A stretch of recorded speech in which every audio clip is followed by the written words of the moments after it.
Welcome to my channel healthy cooking passion. ఈరోజు నేను చేయబోయే రెసిపీ మరమరాలతో సెట్ దోశ. చాలా స్పంజీగా చాలా బాగా ఉంటుంది. దానికి కావాల్సింది ఫస్ట్ ఒక 1.5 గ్లాస్ రైస్ తీసుకున్నాను. ఇవి రేషన్ రైస్. మనం 1 గ్లాస్కి 2 గ్లాసెస్ మరమరాలు తీసుకోవాలి.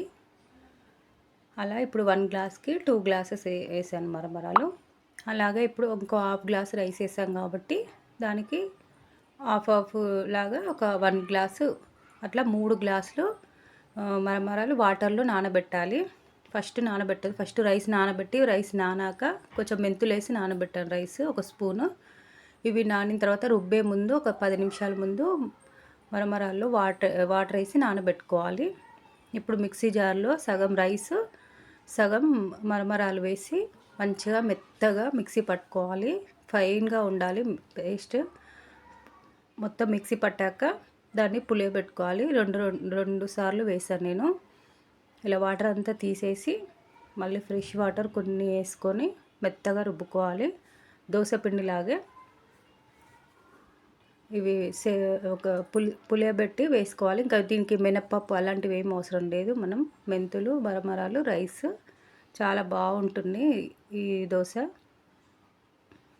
అలాగే ఇప్పుడు ఒక గిన్నెలోకి తీసుకొని ఒక నైట్ అంతా పులియబెట్టేసుకోవాలి. ఇంకో వాయి కూడా మొత్తం రుబ్బేసి ఇలా ఒక గిన్నెలోకి వేసాను. మరీ పులిసి ఇలా పైకి రాదు, పులుస్తుంది కానీ ఇలా పైకి రాదు, మినప్పప్పు ఉండదు కాబట్టి. చూడండి ఇలా ఉంటుంది. ఇప్పుడు మనం దీనికి వాటర్ వేసుకోవాలి. కొంచెం జారుడుగా ఉండాలి, ఇట్లా గట్టిగా ఉండొద్దు. మంచిగా వాటర్ వేసి సాల్ట్ వేసి కలుపుకొని ఇప్పుడు మనం సెట్ దోశ వేసుకుందాం. పెనంపై కొంచెం ఆయిల్ స్ప్రెడ్ చేసి ఇలా ఉండాలి. అలా అయితే బాగా వస్తుంది. లేకపోతే దోశకైతే కొంచెం గట్టిగా ఉండాలి. దీనికి సెట్ దోశకి ఇలాగే ఉండాలి. కొంచెం ఇలా స్ప్రెడ్ చేయాలి, ఎక్కువ చేయొద్దు, మందంగానే ఉంటాయి. ఇలా మంచిగా చిల్లులు పడి చాలా బాగా వస్తాయి స్మూత్గా. చూడండి ఎలా వచ్చిందో, మంచి లావుగా స్పంజీగా వస్తాయి. చూడండి అన్నీ వేసాను. దీనికి కొంచెం పుదీనా చట్నీ వేస్తే బాగుంటుంది. పుదీనా, పల్లీలు, కొబ్బరి. ఇలా చూడండి మెత్తగా ఎంత స్పంజీగా వచ్చిందో. చిన్నపిల్లలు కూడా మంచిగా ఈజీగా తినేస్తారు. అలా లావుగానే వస్తుంది. ఇది సెట్ దోశ కాబట్టి.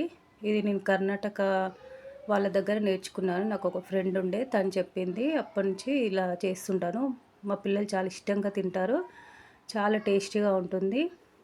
మీరు కూడా ఒక్కసారి ఇలా ట్రై చేయండి. చాలా పిల్లలు ఇష్టంగా బాగా తింటారు. ఈ వీడియో నచ్చినట్టయితే లైక్ చేయండి, షేర్ చేయండి, సబ్స్క్రైబ్ చేసుకోండి. Bye friends.